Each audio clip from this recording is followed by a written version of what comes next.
Welcome to Morningstar. My name is Christopher Johnson. Today I'm joined in the studio by Ailsa Craig, Fund Manager at the International Biotechnology Trust. My first question to you is, over 1 year, the share price of the International Biotechnology Trust dropped 8.38%. So what do you put this fall down to? We pay a dividend out of capital at IBT, and that amounts to 4% paid in two instalments, 2% plus 2%. So that 8% is the share price move, but you'd add back the 4% to get the total return from our shareholders. But you're absolutely right. We have seen some short-term volatility, and the reasons behind that this year have been mostly macro. So the rise and fall of interest rates that we're seeing on the back of the inflation issue has been causing a lot of volatility within biotech. Over the long term, however, investors in IBT have seen a return of over 180% in 10 years versus the benchmark of 160% in NAV terms. I wanted to hear a bit about Gilead Sciences. So it is your top holding at 6.19%. So why are you so bullish on this stock? Yeah, it's been a fascinating story. Gilead, founded back in the late 80s. These guys have been quite unusual in that they've actually reinvented themselves after a very successful franchise. Lots of biotech companies have a one-hit wonder, if you like, and then end up getting acquired or just sort of diminishing away. These guys have reinvented themselves not once, but multiple times. So they've effectively helped patients with HIV go from what was practically a death sentence to a chronic disease. It's been absolutely amazing what the pharma industry has done, and Gilead specifically for these patients over time. They then made an acquisition in hepatitis C, and those patients now are effectively cured, whereas previously they had chronic therapies for life again. And they're reinventing themselves again. So they're acquiring oncology companies, cancer companies. The latest acquisitions have been from cutting-edge science with cell therapy company Kite acquisition, and then more recently Immunomedics, an ADC company. Amgen is your second top holding, and its share price has been steadily ticking up. What is driving this run, and to what extent does this increase have to do with its anti-obesity injection Maritide? Yeah, we're all hearing about obesity at the moment. It is the hot topic, and you're absolutely right. Amgen is well placed to benefit from the obesity market. At the moment, you'll know that there are two major players, Lilly and Novo. The magnitude of potential sales in this market could be anywhere from 50 billion to 100 billion. Amgen have a pipeline asset, so not yet approved, but the early signs of the data coming out of that from management have been very positive. So they're hinting at 20+% weight loss in a year. It's got a dual action, so a dual GLP-1 as opposed to just one GLP-1 with the competitor products. So it could be more efficacious. It could mean only monthly injections instead of weekly injections. And the benefit of that for patients would be a more tolerable drug than what we're seeing today. So at the moment, there's a bit of nausea and vomiting from the Lilly Novo products.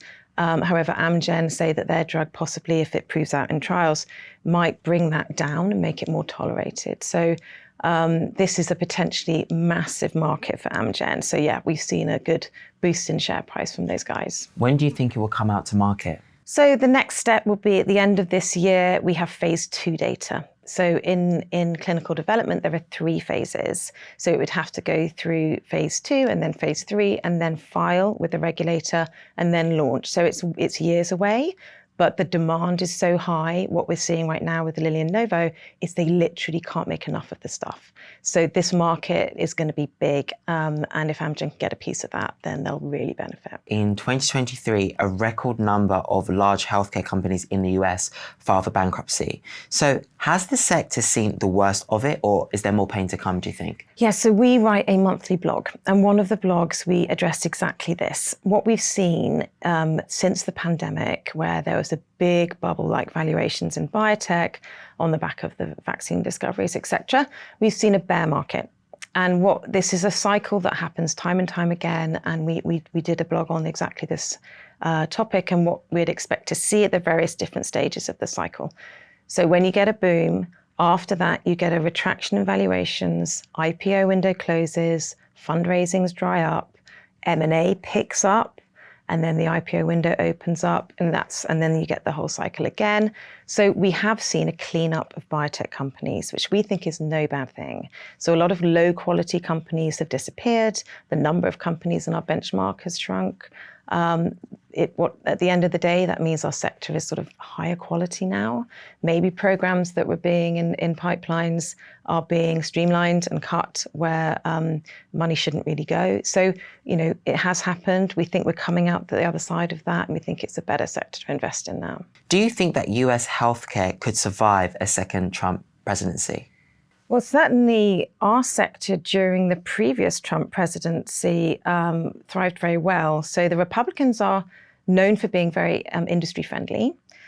Prior to the pandemic, our index actually rose 40%. And then on the back of the pandemic, the whole of his presidency over 80%. So they did well last time.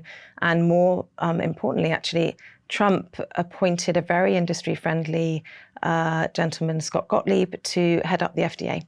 So another presidency of Trump might be seen as quite investor-friendly. And under Biden, how has it been? So Biden has done something extraordinary. The biotech sector, the healthcare sector, has often used as a political football going into elections, and they talk about drug pricing, and that's banded around as a primary top agenda for the elections. This time, however, the Biden administration have introduced within the Inflation Reduction Act a means for Medicare to negotiate drug prices with the industry. This is legislation of drug price negotiations, something that's been discussed for decades, and the Democrats have achieved it. So I think going into this election, we might not see healthcare as a top of the agenda because Trump's not going to want to bring up the fact that Biden has achieved this.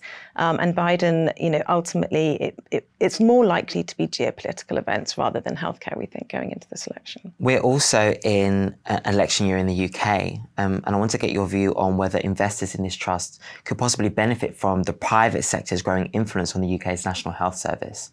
Yeah, so taking a step back, what we invest in is innovative new branded drugs. They're mostly companies in the US.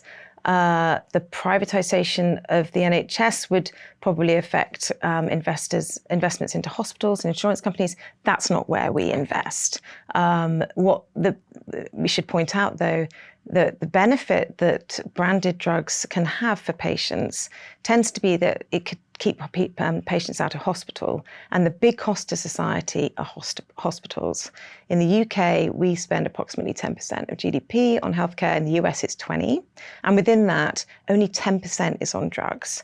The rest of it's made up of hospitals, doctors, nurses, etc. So to keep patients out of hospitals with new medications would actually benefit society overall. Thank you so much for taking the time out to speak to me. Thank you for having me. This is Christopher Johnson for Morningstar UK.